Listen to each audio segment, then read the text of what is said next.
Hey, yo, Pro Wrestling Podcast listeners, help us out and click subscribe to show your support. Whether it's Spreaker, YouTube, all the sites that we are broadcast on, by all means, please click subscribe so we can make sure we're getting out to every one of you guys every time we have a new episode. And if you are on YouTube, click the notification tab so that you get notified every time a new episode of the Pro Wrestling Podcast goes live. And while you're at it, if you are sick and tired of spending $60 to $100 for the latest and greatest wrestling video game, stop doing it immediately and go to Wrestler Unstoppable, available exclusively through Facebook. Create your wrestler, sign contracts, get involved in storylines, headline pay-per-views, even build your own corporation.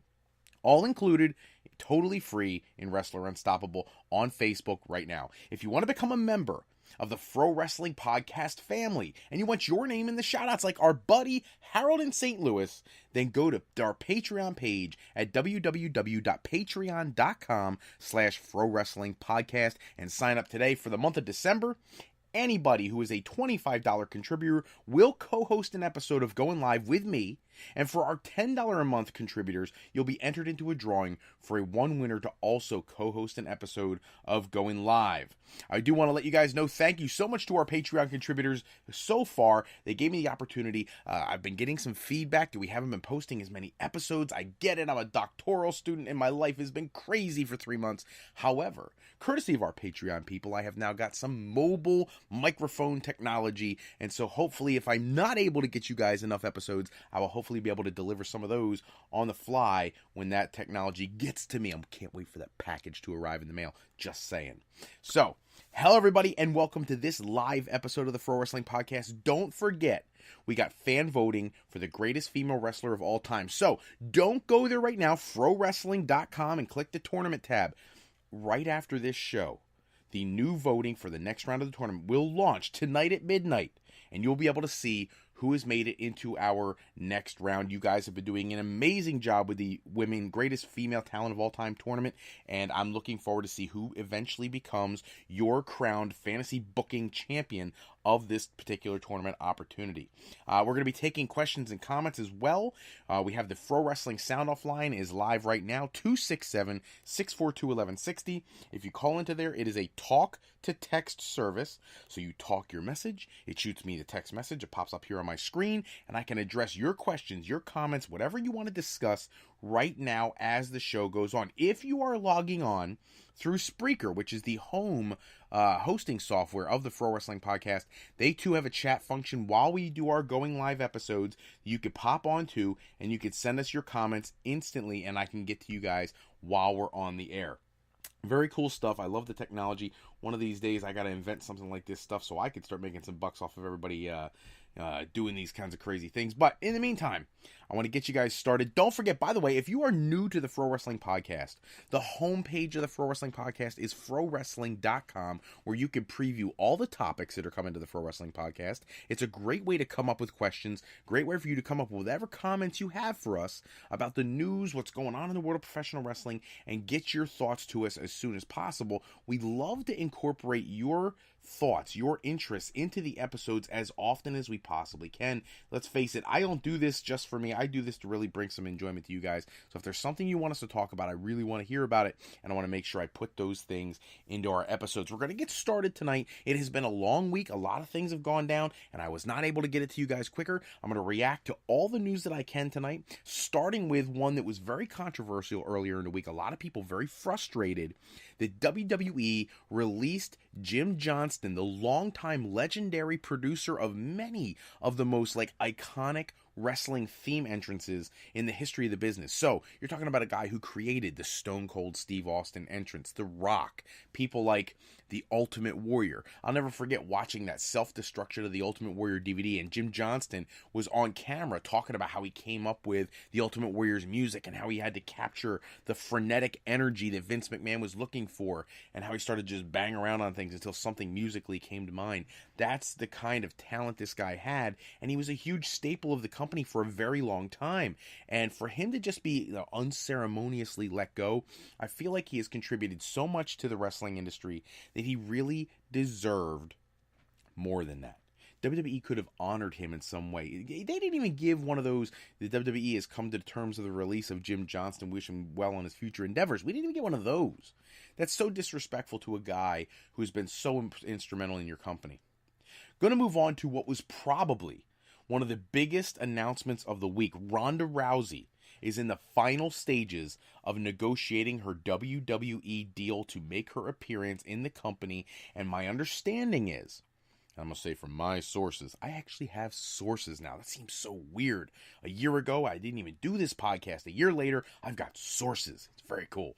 That Ronda Rousey is not making an agreement to do a one-off at WrestleMania, or to do 2 matches, including WrestleMania and a 4 horsewomen thing, or to do just a match with Charlotte or something of that nature. No, she is negotiating for a legit wrestling career. She's training with Brian Kendrick down at the Performance Center. She has been for quite some time now.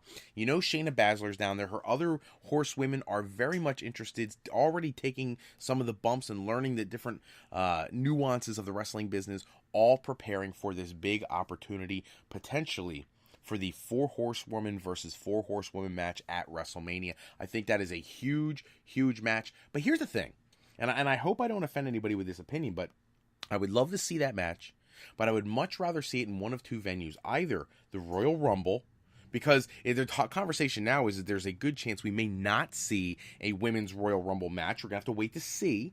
But if we don't have that, we need something that puts the women's division on the same par of importance as the Royal Rumble. So I would have no problem seeing the horsewomen versus horsewomen match take place at the Royal Rumble. And here's why.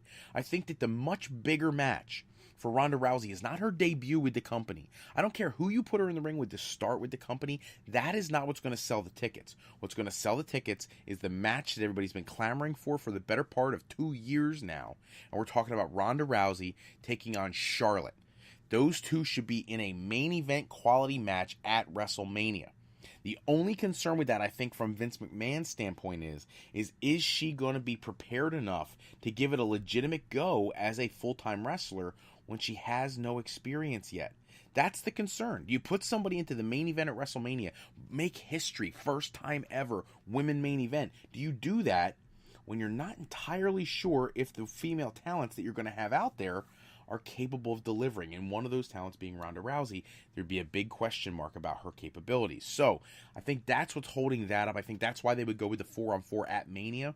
But I would much rather see it either at the Royal Rumble or at one of the other tertiary pay-per-views prior to WrestleMania, the 4-on-4, just so that you can get that big Charlotte versus Rousey match at Mania. If that Charlotte and Rousey match is going to be postponed a bit, though, I'm perfectly okay with the horsewomen match at Mania if that leads to SummerSlam with Rousey taking on Charlotte. That is the other way you can look at this situation. I'm okay with it either way. I just want to see the matches. I don't care when they happen as much, but if I was the one booking it, that's what I would do. I would book it just a hair differently. I want to touch on something that for me was very exciting because I grew up during this person's, absolute pinnacle of their career, and that's the Great Muta, who was announced this week returning to the United States. He's going to be doing an independent show out on the West Coast, and it's the first time the Great Muta has been in the United States in a long time. He did a little spot for Impact Wrestling, nothing spectacular. This, a one-off again appearance, but what I'm hoping is, as a kid who grew up in the 80s loving professional wrestling, I loved Sting and I loved Muta, and their careers in so many ways were just parallel with each other. They were great opponents to each other. For a little while in New Japan, one of those cross-branded shows with WCW, they were partners in a match against the Steiner brothers. And then later in WCW, towards the end of their run in WCW, they had just this natural this connection between their 2 characters. And I've always been a diehard Sting fan. So along with Sting comes my fandom of the Great Muta, and I would love to see the Great Muta appear at least once in a WWE ring. I think that's something that wrestling fans have waited a long time for, and it's never happened. I apologize. I've got like a cold this week. It's killing me. But I wish WWE would realize the importance of the non-traditional wrestling fan. What I mean by that is you got these mainstream fans that tune into Monday Night Raw or SmackDown every week, and that's it. They watch the two big shows. They don't watch Impact Wrestling or Ring of Honor or Lucha Underground, New Japan on Access Television. They certainly don't seek out the more minor promotions. They don't go to the house shows like I do for the Worldwide Wrestling Alliance, which, by the way, I apologize to Dino, the owner of WWE. I was not able to make the show tonight. We got snow here and just wasn't a good night for me. But they don't go to those types of places. The casual fan, the average wrestling fan, tunes into Monday night, Tuesday night, and that's it. That's the extent of their involvement. And what we need is for wrestling fans who have not been exposed to the Great Muta to get at least one opportunity to see him in a WWE ring. I know how excited I got when they brought in Jushin Thunder Liger, and all he did was wrestle against Tyler Breeze in NXT, and it fulfilled like a bucket list as a wrestling fan type of thing for me, seeing Liger in the WWE ring. That was fantastic. So I would love to see something for the Great Muta now that he is coming to the United States to do that one-off show. I'd love to see him have an opportunity, just even if it's just one time, get in the WWE ring. Austin Aries in the news this week, signing a new contract with Defiant Wrestling, formerly What Culture Pro Wrestling. And now that they've rebranded, they're trying to inject some life into their brand. And it's a beautiful thing. I'm very much excited to see what they do to try to bring more viewership and more excitement to their brand. And one of the things they're doing is they're bringing in unsigned major independent stars like Austin Aries. Austin Aries leaves WWE. He's been very gracious since leaving the World Wrestling Federation, or World Wrestling Entertainment. Oh my gosh, I said World Wrestling Federation. He's been very gracious since leaving WWE, talking about why he left. He didn't burn any bridges. I think the window is actually there for him to go back at some point, but I don't think that's what he wants to do. He did say in an interview this week I saw on E-Wrestling News, where he spoke about having negotiations with Impact Wrestling when he first left WWE about having a position there, but he wanted to be a part of the creative process, and with all the change over there in their creative team, that just wasn't a reality for him right now. I think he knows that he could contribute in a great way with Defiant Wrestling and various other independent promotions around the country. I love what he did at House of Hardcore. I know a lot of people thought his promo he cut at House of Hardcore went too long, went off the rails. I'm a diehard wrestling fan. You could talk forever. We tune into these documentaries all the time that go on for 3 hours. The Ric Flair 30 for 30 and stuff like that. People talking for a long time doesn't bother me at all if it's about wrestling. And I really appreciate Austin Aries, his work and everything he's contributed to the business. So I'm cool with him signing anywhere as long as it means getting him in the ring. One guy who will not be getting into a ring, at least not a WWE ring, is a former WWE major star who is banned from returning. Rob Van Dam is not going to be appearing for World Wrestling Entertainment any further. The reason for this is last November, not this past month, a year ago, at a PCW show, Rob Van Dam suffered a concussion that was so bad that he had visual issues. And so what ended up happening, he has this ongoing legal dispute with his now estranged wife. They're getting a divorce. And in the divorce proceedings, she brought that out. She told everybody about it. Now it's public knowledge. Now WWE will not touch him because of their concern about concussion protocol and injuries because of all the lawsuits that former wrestlers have. Now here's my issue. Apparently Rob Van Dam, it was serious. He's apparently fine now. He's been checked out by neurologists. He's good to go. But just like Daniel Bryan, they have to be extraordinarily careful with him. And so here's the thing. I'm the first person to say that CTE is a legit thing. It's something that they need to address and come up with protocols to follow to ensure that wrestlers are being safe. However, all these wrestlers, past people who are suing WWE, I have not seen anybody at any point in time go into WWE, make this monstrous name for themselves, and then sue the company. I've seen a lot of mid-carders. A lot of mid-card guys. And those mid-card guys go in there, they get a really hefty paycheck. Their career doesn't pan out the way they wanted it to necessarily. But at the same time, you're looking at a situation where I feel like they're bitter. Their careers are over, they're not doing anything anymore, and they wrestled for all these independents, all these small house shows, all these little companies. They whacked their head way too hard. Look, don't get me wrong, I know WWE used to give stiff chair shots to the head and all those kinds of things back in the day. I get that. And if that was where you primarily wrestled for your entire career, I think you have a completely legitimate claim to ask for some compensation to help you with your medical treatment if you're experiencing CTE effects now. My issue is this. CTE was not something that people were aware of in the 80s, in the 70s, in the early 90s, even close to even the early 2000s. We didn't get a big scope of CTE until people like Christopher Nowitzki started getting his concussion and doing a lot of research on the topic. And that was in 2001, 2002. So we haven't had a body of evidence about CTE for an extended period of time. So these wrestlers who are suing WWE are making WWE squeamish. They don't want to sign people who have, concussion issues. And then what ends up happening is we lose out as fans. We lose out on some of the best talents in the world. Rob Van Dam, Daniel Bryan, and I know there's a host of others who can never wrestle for them again because of CTE concerns. Because people are suing who should have no right to sue. When you see somebody like, I saw one where like Johnny Stamboli is like suing. Like, why? You were in WWE for a cup of coffee. He spent like 18 years in the business. He spent less than one in WWE, and somehow you think that they are the ones who are responsible for your concussion issues. How about all the bumps you took in ECW? Well, that's not WWE.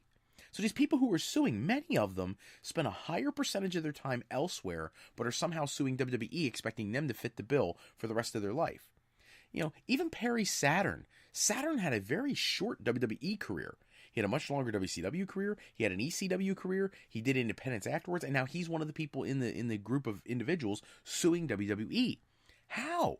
You only spent a little bit of time there. And if anything, the biggest company in the world, they were ahead of many companies in a lot of different ways when it comes to the quality and the way they treated their wrestlers.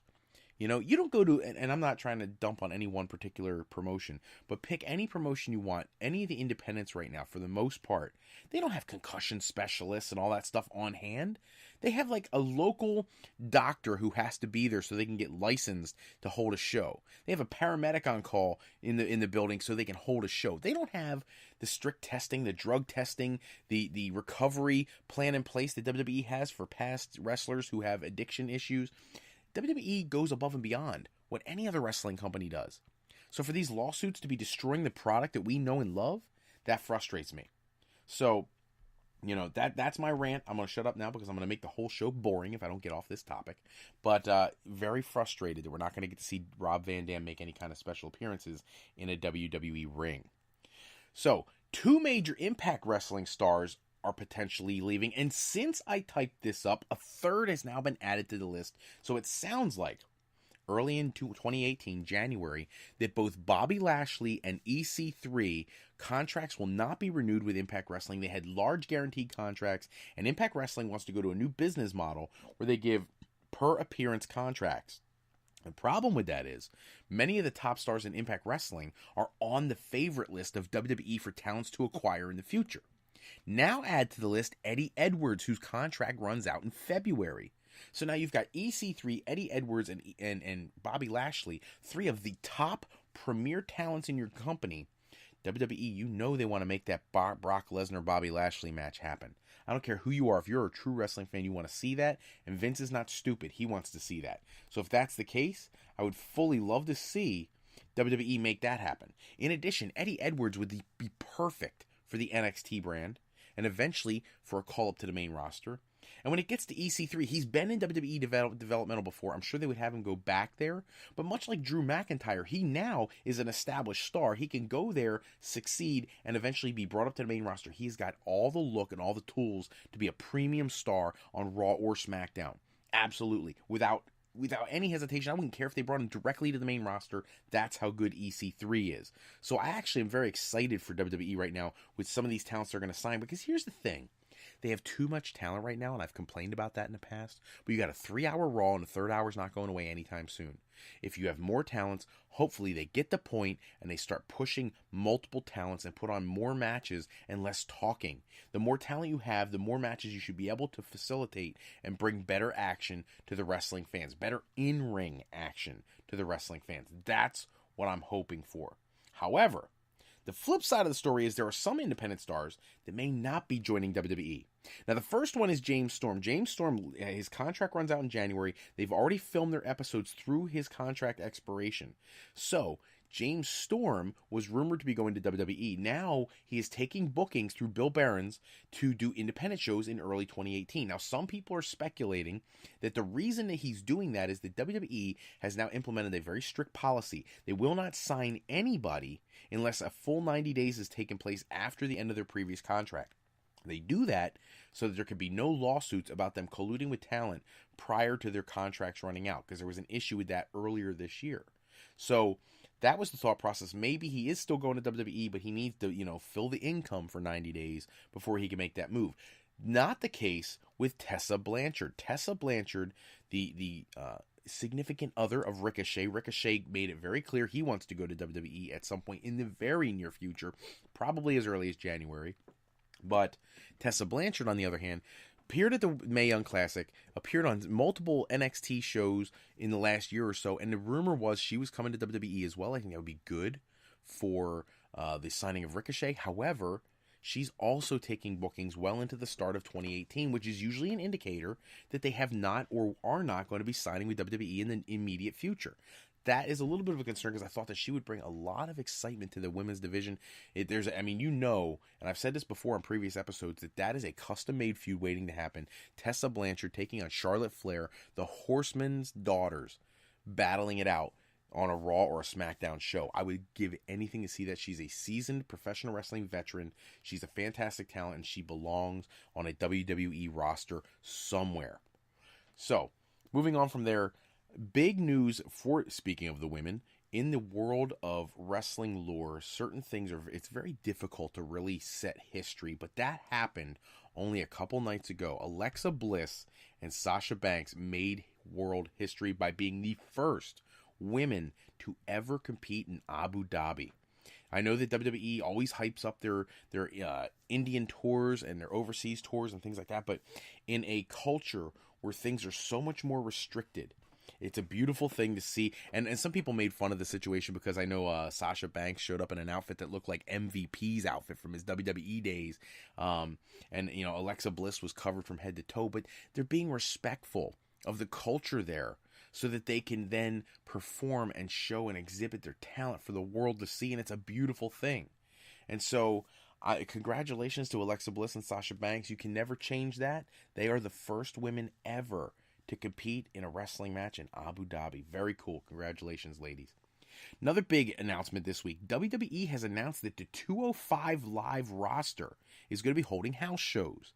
And, they followed that up the very next day with Scrap Iron Adam Pearce, former Ring of Honor talent, former NWA World Heavyweight Champion. He's now a producer and a trainer down at the Performance Center with WWE. He is going to be the lead producer for the 205 Live events. And so I actually like this idea, because he is a very creative guy, able to book some really great angles in matches. He understands ring psychology, never really gotten a fair shake in any of the big promotions himself, except for the short stint in Ring of Honor. It'll be nice to see what he brings to the 205 Live roster. Some people have been joking about like the UK thing. The UK division is kind of becoming like a part of the NXT roster. Supposedly those guys will be at those shows, as well as all the rest of the NXT regulars. I love that. I hope they continue to push that brand. If you get it to a point where you can really market 205 Live and NXT as premium brands, well, that equals more revenue. Speaking of that, the big word coming out this week is that NXT is coming to the USA Network. NXT is going to be airing a show in December on the network. I'm very excited to see who's going to be on the show. It looks like Sanity will be there. The Undisputed Era will be a part of the show. Ember Moon will be bringing the Women's Championship there. It should be a great show. First time ever NXT coming to the USA Network. Hopefully, a lot of people have hypothesized that this would be a great opportunity to introduce the general population to the NXT brand and see if there's interest in an actual television show at a weekly basis. I think there would be. I think that's probably the best brand that WWE has, and that's over SmackDown, including AJ Styles, because AJ Styles is just one talent. And let's face it, if we're being honest, when was the last time we saw AJ Styles on SmackDown? He doesn't appear. He wrestles the dark match after 205 Live to keep people in the building. So, SmackDown's not about AJ Styles right now. But the NXT brand, it doesn't matter who's in the ring. They put on exciting, engaging matches, and that's something WWE needs to capitalize on. One other thing they need to capitalize on is that WWE this week announced that they are looking into potentially holding a new Global Warning Tour. For those who don't remember, in 2002, they held a Global Warning Tour in Australia. This one would also be in Australia. And they're looking at venues. There's a 100,000-seat venue there that they're looking at using. Last time they did the Global Warning Tour, they drew 50,000 people to one show. That show was headlined by The Rock taking on Triple H, taking on Brock Lesnar, back in Lesnar's first run in WWE. If you have never seen that match, I encourage you to go on YouTube. You can find it. It's an incredible three-way dance. Great match.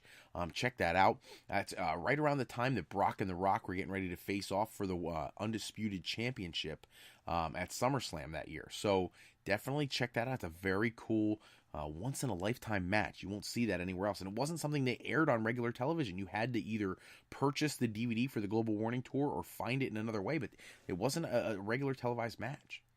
Speaking of things that are going to be televised, though, huge match is going to be televised. New Japan Pro Wrestling announced this week that Wrestle Kingdom 12, which takes place on January 4th, will start airing on Access Television only 2 days later, kicking off with the much-anticipated match between Alpha and Omega, Chris Jericho taking on Kenny Omega, and that is huge news for New Japan Pro Wrestling fans and for mainstream wrestling fans who really want to find out what this is all about. See, that's the thing about this Chris Jericho match. He is mainstream. He's got things and projects going on all over the world. He's got the rock band Fozzy. He's got the television shows now, Travel Channel, and he's got, all these different projects he's working on, and that brings a bigger audience to the New Japan show. And then for WWE down the line, whenever he returns, he's a more credible star because of this outside engagement. In addition, he's got his Rockin' Rager, the cruise, coming in October, which, by the way, if you go to frowrestling.com right now, you can actually click on a link in the middle of the page for Chris Jericho's Rockin' Wrestling Rager and book yourself tickets now. I will tell you right now, one of the coolest things in the world. It's a 5-day cruise, and you can get a ticket right now if you have enough people to go with you for $749 a person to go on that cruise. Check out all the Sea of Honor tournament. Check out all the bands that are going to be there. What an awesome experience. So check that out if you get a chance. It's very cool. You ought to see got to see the price they're charging for a suite on that cruise. Unbelievable. I wish I had that kind of money. I'd be there in a heartbeat. I'd love to do a Pro Wrestling podcast from the ship. How awesome would that be? Please don't forget, if you are tuning in right now, 267-642-1160 is the Pro Wrestling Sound Off line. I would love to get questions and comments here. Put them up on the board. I'll address them instantly while we're here. Moving on, Luke Harper. So earlier this week, WWE had put out a news article that Luke Harper was sent home from the South American tour a couple days early. And people right away, the thing that wrestling fans love to do is they love to freak out. Oh, he must be getting let go. They're going to release him, because they've been releasing a lot of stars lately. Not the case. Luke Harper and his lovely wife his wife went into labor early, and they welcomed a new baby into the family. Congratulations to the Harper family. What a great, great story. Thank you to WWE for being so generous to let him go early so that he could be with his wife. And what was interesting to me is on the tour, the Bludgeon Brothers were booked to wrestle almost every night. And so what ended up happening was Eric Rowan was left without a tag team partner, and he ended up being put into tag team matches with Mojo Rawley, which is about as strange a combination as I could ever think of. Mojo Rawley, the alpha male kind of guy, tag teaming with a guy who's supposed to be the Bludgeon Brother, who, looks like a backwoods, Deliverance kind of character. It's so strange. But it worked. And apparently they got over pretty well. So hopefully it's a catalyst to seeing Mojo Rawley do something of substance on SmackDown, because Lord knows they haven't given him enough good stuff to do for quite a long time. Now that they broke up the tag team, the Hype Bros, maybe we'll actually see some action from Mojo Rawley. But congratulations again to Luke Harper. Speaking of Chris Jericho a little earlier, I want to update you guys on his Royal Rumble availability and his role at WrestleMania. So it turns out that Chris Jericho's band Fozzy has announced all their tour dates through March of this year. And unfortunately for wrestling fans, the Fozzy band will be out of the country, performing with Fozzy the same day as the Royal Rumble. It's not happening. He's not going to be flying back from Europe to get to the Royal Rumble. However, that's okay, because we still got WrestleMania season. He can always come in after the Royal Rumble and set up a feud, except that if you look at the tour dates for his tour, his last show of the tour is on the same night as WrestleMania. So, can't be in two places at one time. Somebody said, yeah, but the show, he could fly after the show and get to WrestleMania. Here's the thing. It's a 5-hour plus flight. He's not making it to Mania. Now, some people speculated that he could show up the night after Mania on that post-Mania Monday Night Raw. I'd be okay with that. I think Chris Jericho needs to be a part of WWE as often as he can. The guy's not a spring chicken. He's not going to be around forever. I don't think he wants to wrestle forever, but he's still great at it. So I think he needs to be in the fold, but I would not be surprised if they didn't do that last night so he could appear at WrestleMania, or if he was in one of the final segments of WrestleMania. Because if you think about it, WrestleMania is going to be like a 6-7 hour event this year, just like it was last year. His concert will end. He's in a different time zone, 2 time zones away. So if you start doing the math, you could see where he could make a play to get there in time. I just think it's a big stretch. I don't think he's going to make this year's WrestleMania. I could be wrong, but we'll have to wait and see. Booking options for Brock Lesnar at the Royal Rumble are the big topic of discussion for some of the fans this week, because we don't know what's going on here. They don't want to push Finn Balor, which is a huge mistake. It's what the fans want. This whole thing where it almost feels like you can already sense the tension between Dean Ambrose and Seth Rollins. I find it strange that they would push that now and then give Seth Rollins a shot at the title, only for Dean Ambrose to cost Seth Rollins the championship at the Royal Rumble. They floated John Cena's name around as a potential challenger, which, yes, John Cena and Brock Lesnar are the number 1 and number 2 sought-after search terms related to WWE on YouTube and all search engines. So it would not surprise me that you take the two most, for lack of better terms, attractive options and put them together. But they've wrestled already several times, Extreme Rules, SummerSlam, things like that. So I don't know if we would get the same level of buy-in from people to see that match again. Big Match John really hasn't been Big Match John for quite a while. He loses more than he wins now. I think the win over Baron Corbin is the only match he won this year, except for his engagement match with his soon-to-be wife and his World Championship win, which was only done so that he could be a transitional champion. So other than that, he didn't win anything this entire calendar year. By the way, also making close to $5 million to do that little bit of work. So when you think about it, I don't think John Cena is a legitimate challenger to Brock Lesnar. He pretty much shows up on television, challenges everybody, and loses to everybody. Well, nobody wants to see that against Brock Lesnar. Now, who else do you put against Lesnar? Bray Wyatt's not strong enough. Samoa Joe is embroiled in his feud with Roman Reigns, which I'm hoping is how they're going to take the Intercontinental title away from Reigns if they are going to push him to Mania and give him the championship there. So who do you have left? Seth Rollins, possibly. Dean Ambrose, we did that at WrestleMania. It didn't work out so well. Braun Strowman, you already had him beat him after one F5. So what do? You don't have a credible star.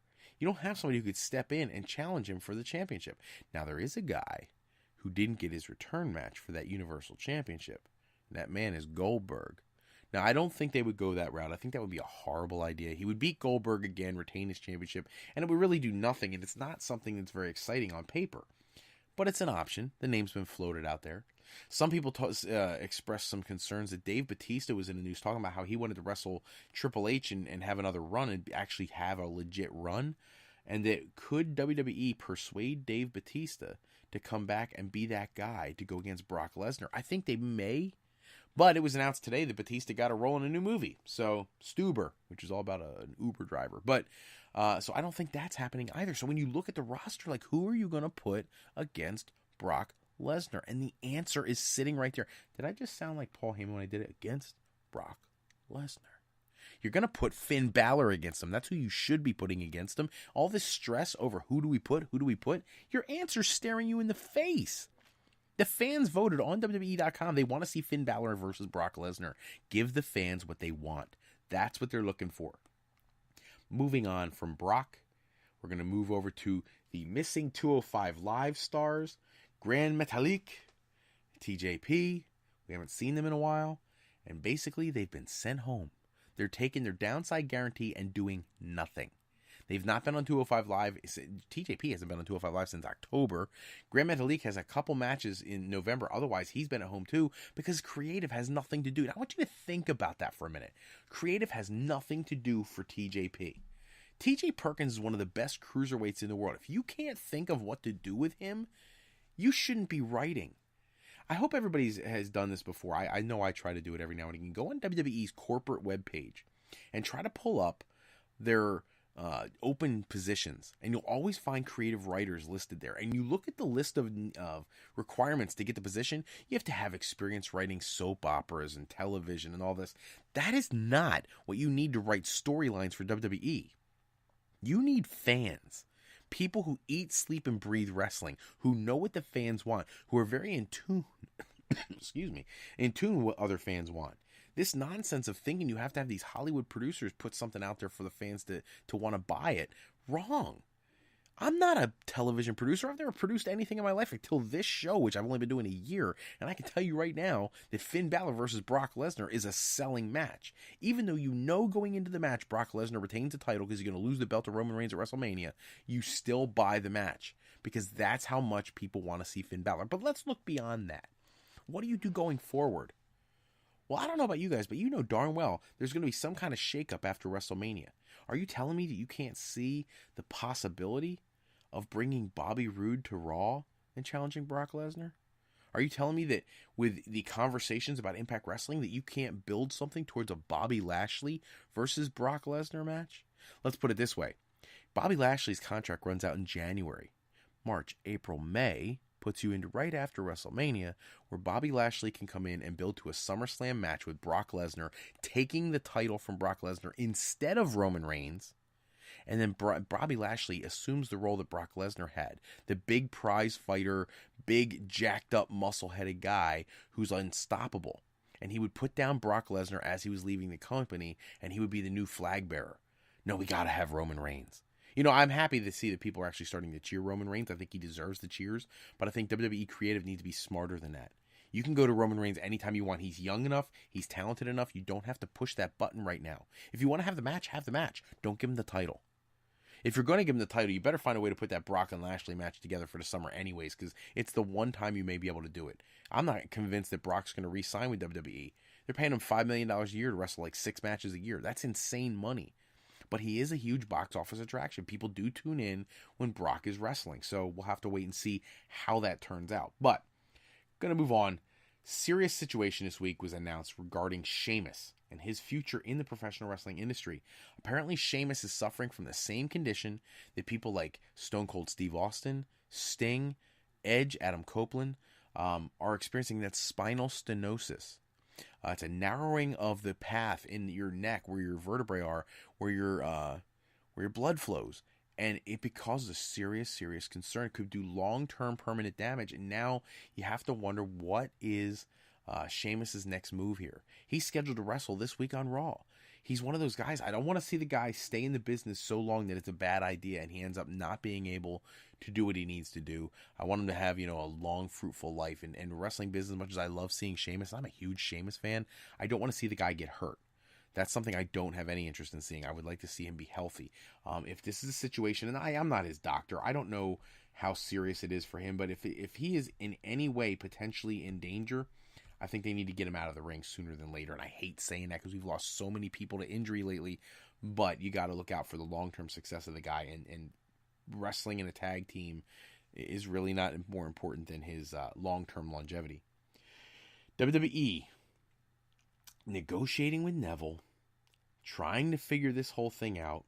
It looked like Neville was set to return in mid-November, and then we haven't heard anything. And now the word out this week, I saw on WrestlingInc.com, got to give my credit out there, is that Neville's conversations with WWE and negotiating with the WWE has come to an abrupt halt.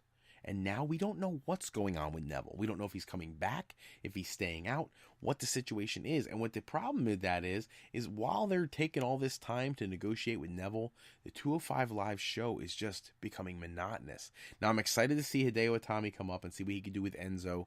But how long can that feud possibly go on? Put the Cruiserweight title on Itami, have him come up, have him become the new face of that franchise. But you got to have some more matches, or you got to start making some of these other cruiserweights look better than you have. And here's the thing that's really frustrating. If you go online right now to YouTube and you look up any of these guys, Tony Nese, Rich Swann, Cedric Alexander, TJP, Jack Gallagher, any of them, you pick any one off the 205 Live roster and you look up their matches on YouTube that are non-WWE matches, these guys are phenomenal. But in WWE, they look boring, because they don't allow them to do the things that they do when they're on the independents, and maybe that's part of the problem. They need to let the reins loose a little bit. Let these guys show what they can do, because even Hideo Itami, as great as he looks in NXT, he looked 10 times better as Kenta over in Japan. It's like they put restraining orders on these guys and don't let them do anything. Let these guys develop their characters, create new challengers for the Cruiserweight title. Right now, everybody knows there's no one who's going to beat Enzo for the title right now. Nobody. Who on the roster is going to beat him? He's too popular. Maybe Itami comes in and takes the belt. Let's go with that. Then who beats Itami? There's nobody who matters. Maybe that's when Neville comes back to challenge Itami. King of the Cruiserweights makes his return to take back his crown. I don't know. We'll have to wait and see.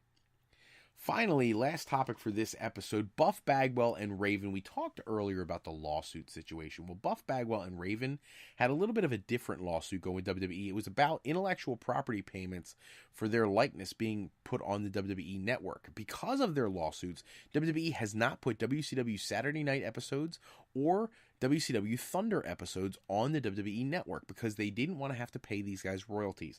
I'm in the middle on this one, people. I'm just saying, because if you think about it, if you performed at WrestleMania 1, you're Hulk Hogan, Andre the Giant's Estate, Greg the Hammer Valentine, Tito Santana, King Kong Bundy, those people all wrestled at WrestleMania 1, and they still get checks when their stuff is shown, sold, whatever, because of their performance at that show. So why wouldn't people on the network also get those same residual benefits? So I understand where Buff Bagwell and Raven are coming from. The problem is, the lawsuit was dismissed today. They've dropped their lawsuit. The judge dismissed the case, and both of them are not allowed to sue WWE again. Well, what kind of precedent does that set? You know, when people are negotiating their contracts with WWE going forward after this lawsuit determination, they better make sure that in their contract that they get residual benefits anytime their likeness is used in any way, shape, or form through WWE. If they don't get that clause put into their contract, they're looking for a problem in the future. It's really a shame. Now, on the flip side, for the people who subscribe to the network, you're going to love being able to see episodes of Thunder if you've never seen them, WCW Saturday Night, and all the other WCW programs that they had to hold off on because of these two people's lawsuit. So hopefully this leads to us having a little better way to experience the programs that were out there when the Monday Night Wars. It wasn't just about Monday night. There was so much more than that. But we've kind of had to, get a light version of it because we haven't been able to watch half the programming because of those lawsuits. That is all the time we have for this episode. Please check back with us next time. We're going to run down all the latest wrestling news and rumors. Special thanks, as always, out to bensound.com and purpleplanet.com for producing all the music and sound effects we use in today's show. Today's episode was sponsored in part by Beazle Games. Bringing a new friend to family game night is easy with sketchy people. Showcase your artistic side in this new game from Beazle Games by going to frowrestling.com and clicking the icon in the middle of the screen. And to alleyrepair.com. Contact Alley Repair today for servicing of all your classic skee-ball, pinball, and arcade game needs.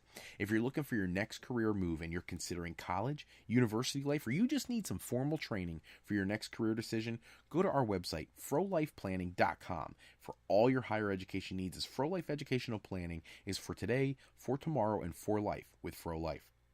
I'm Fred Froelich, better known as Mr. Fro. I want to thank you for taking a few moments with us today. And if you're looking for more wrestling news and rumors, don't hesitate. Go to the website www.sportsjunkies101.com for the latest articles on the world of professional wrestling. Until next time, take care, everybody, and have a great night.